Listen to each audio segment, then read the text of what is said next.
Praise the lord. యేసుక్రీస్తు దివ్యనామంలో ఉదయకాల సమయంలో కార్యక్రమం వీక్షించుతున్న మీ అందరికీ నా హృదయపూర్వక వందనాలు తెలియజేస్తున్నాను. జీవితంలో ఏ మార్గం గుండా వెళ్ళాలో నీకు అర్థం కాలేదా? ఏదైనా పని చేయాలంటే ఎలా దీన్ని ప్రారంభించాలి, ఇది ఇంతకీ సరైనదా కాదా, ఈ మార్గం మంచిదా కాదా అని రకరకాల సందేహాల్లో సతమతం అవుతున్నావా? లేదా ఇష్టం వచ్చినవన్నీ కూడా నువ్వు చేసి ఇష్టం వచ్చిన మార్గాలు ఎంచుకొని నీ జీవితంలో నష్టపోయి ఉన్నావా? ఇక మీదట నువ్వు అలా జీవించడం దేవుని చిత్తం కాదు. ఏ పని నువ్వు చేసినా ఇది దేవుని చిత్తమా కాదని పరీక్షించాలి. అంత మాత్రం కాదు, దేవుడి ఉదయకాల సమయంలో ఒక వాక్యము జ్ఞాపకం చేయాలని ఆశపడుతున్నాడు. ఆ వాక్యానుసారంగా మనం జీవించాలి. ఏంటా వాక్యం? కీర్తన 5వ అధ్యాయం 8వ వచనం. నీ మార్గమును నాకు స్పష్టముగా కనపరచుము. దావీదు అనబడిన భక్తుడు చేస్తున్న ప్రార్థన, నీ మార్గమును నాకు స్పష్టముగా కనపరచు. అంటే అర్థం ఏంటి? ప్రభువా, నేను క్లియర్గా చూడాలి, స్పష్టంగా చూడాలి.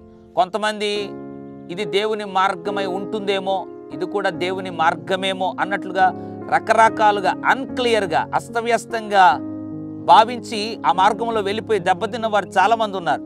అయితే నీ మార్గము నాకు స్పష్టముగా కనపరచు, నాతో మాట్లాడు ప్రభువా, నాకు చూపించు అని ప్రార్థన చేసి దేవుని దగ్గర తెలుసుకొని అడుగులు వేస్తే నీ మార్గంలో ఎప్పుడు కూడా నువ్వు ఓడిపోవు. కారణం, అది దేవుడు నీకు చూపించి నిన్ను నడిపించే మార్గమై ఉంటుంది. ఒకవేళ దేవుని చిత్తం కాకుంటే దేవుడే తప్పిస్తాడు, ఈ మార్గం వద్దు అని చెప్తాడు.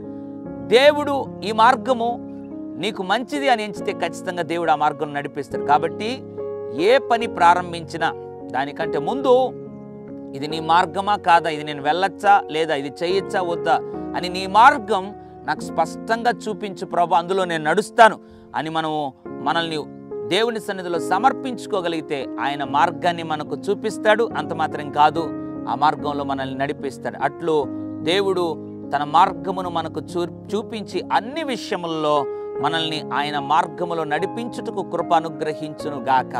పరిశుద్ధుడా, ప్రేమగల తండ్రి, నీకు స్తుతులు స్తోత్రాలు. నీ మార్గము నాకు స్పష్టంగా చూపించని దావీదు కీర్తన 5:8లో ప్రార్థించాడు. ఆ రీతిగా మేము కూడా ప్రభువా, ఏ పని తలపెట్టినా కూడా అంతకంటే మునుపు ప్రభువా, నీ మార్గము మాకు చూపించింది మంచిదా కాదా, అది చేయొచ్చా వద్దా అని నీ మార్గమును ప్రభువా మేము గుర్తించి నీ మార్గము నిన్ను అడిగి తెలుసుకొని అందులో నడిచేవారుగా నాయన మమ్మల్ని జీవింపజేయమని యేసు నామములో ప్రార్థిస్తున్నాను తండ్రి. ఆమేన్. God bless you.